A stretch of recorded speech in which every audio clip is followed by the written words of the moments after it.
Doug Matthews is on the roll.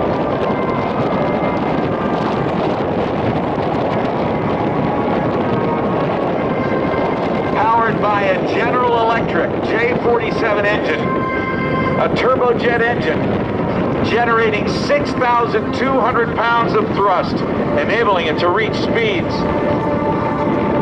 of over 673 miles per hour. The swept wing of this aircraft gave it the maneuverability that it needed to fight against the MiGs in the Korean War.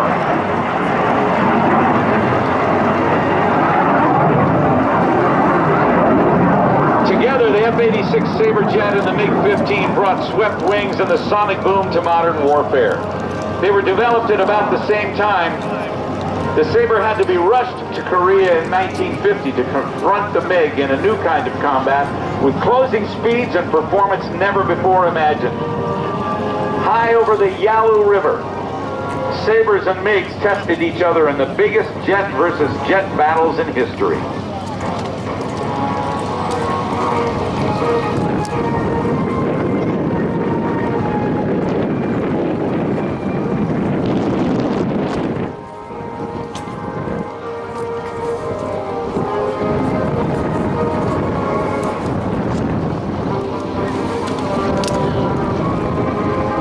Behind you, if you will, the telltale black smoke of an early turbojet engine. This is something that was a giveaway in aerial combat, and a lot of research went into getting rid of as much of that black smoke as possible.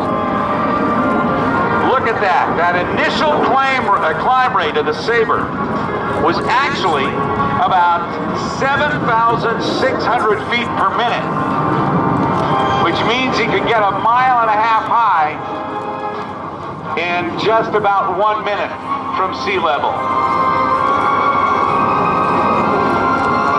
The weaponry on board this airplane, 6 50 caliber machine guns with 267 rounds per gun. It could carry 2 1,000-pound bombs or 16 5-inch rocket projectiles. Small compared to the Air Force's F-22 Raptor, the wingspan only 37 feet and 37 feet 6 inches long, 14 and a half feet tall from the bottom of the tires to the top of the tail. But this is the Sabre jet.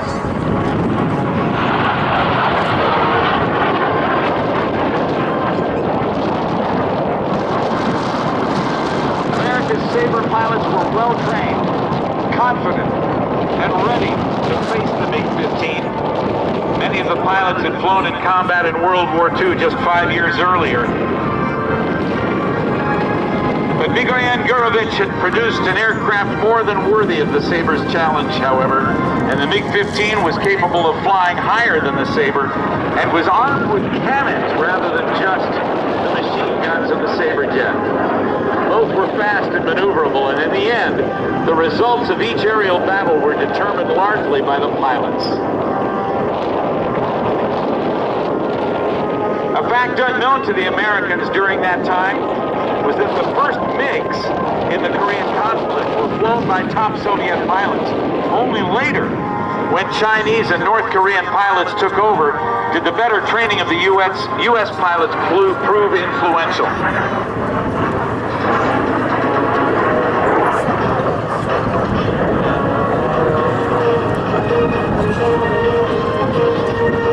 This particular F-86 Sabre jet is actually painted up in the paint scheme of an aerobatic demonstration team that was put together by the Air Force in Europe, where we had thousands of aircraft after the war.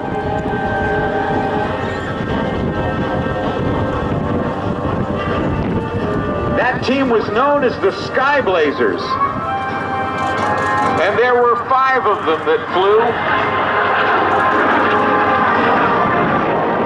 and they were around before the Air Force Thunderbirds took to the skies. As a matter of fact, 2 of the members of the SKYBLAZERS this European United States Air Force jet demonstration team, the world's first jet demonstration team. They were brought back over to the States, to Nellis Air Force Base, to help start the United States Air Force Thunderbirds. Doug Matthews spent 13 years as a Delta Airlines pilot, flying the DC-8 and the DC-9 and the Boeing 727, the L-1011, and he was an instructor pilot in the Boeing 727 and the DC-9. He also competed in aerobatics, flying a Pitts Special biplane, a very small and agile biplane. He's current in the P-51 Mustang and the Sea Fury, and the F-80 Shooting Star and the A-4 Skyhawk, as well as this F-86 Sabre jet.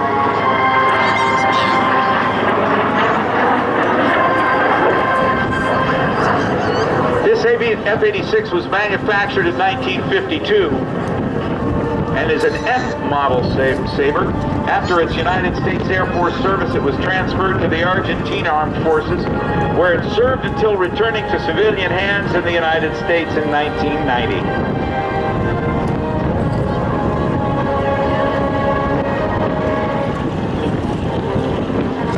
For those of you who are real aviation buffs, particularly naval aviation buffs, this airplane was flown in a lot of air shows by a Navy captain by the name of Dale Snodgrass, call sign Snort.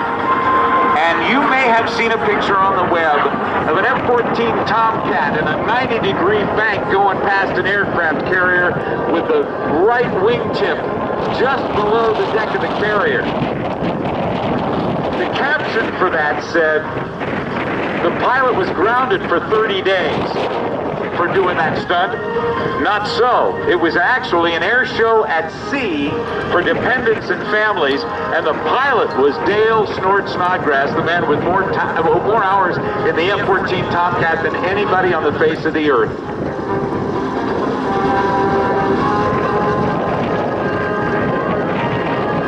And Snort flew this aircraft at many, many air shows.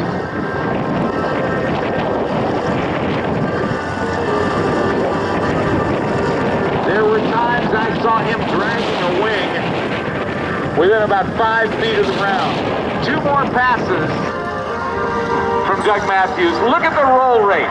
Oh, what a tremendous aircraft. It was so successful for the Air Force that the Navy ordered a version of this for carrier-based operations. It had wings that would fold up, and they called it the FJ-4 Fury.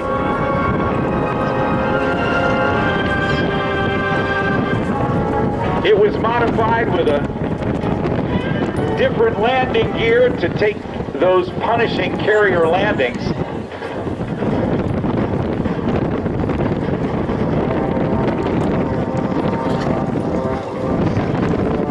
Now, unlike the CF-18 Hornet that we've seen fly, the F-16 Fighting Falcons that we have seen fly, and the Navy's F-A-18 Hornet that we will see fly later, this aircraft did not have an afterburner. I'm going to fade the music and listen to the sound of this GE jet.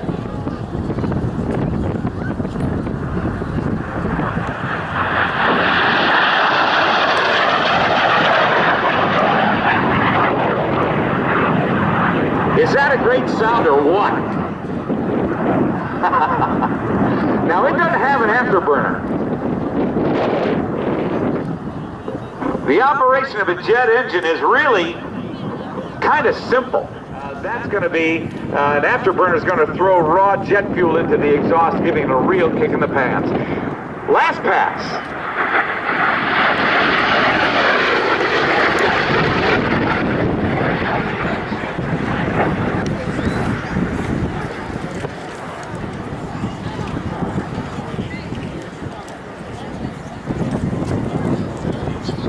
That is a great sight and a great sound of a historical aircraft, and we want to say a great big thank you to Doug Matthews from West Palm Beach, Florida, for the F-86 Sabre jet demonstration.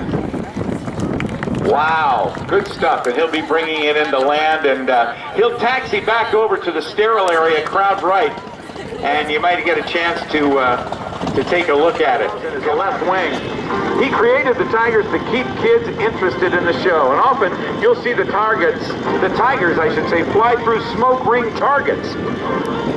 Not your ordinary three-ring circus. The airplanes are called Titus and Zeke, so the kids can tell them apart. Mark Sorensen and Mark Novoselsky fly together at Southwest Airlines. Coming in the right, you can see the Sabre jet, Doug Matthews, and we're going to keep our eyes out on the runway from our vantage point here above, on top of the Mach 1 Productions sound trailer. I'd like to thank Dan McLaren from Mach 1 Productions providing the sound for the show. Thank you, partner. Sure appreciate it.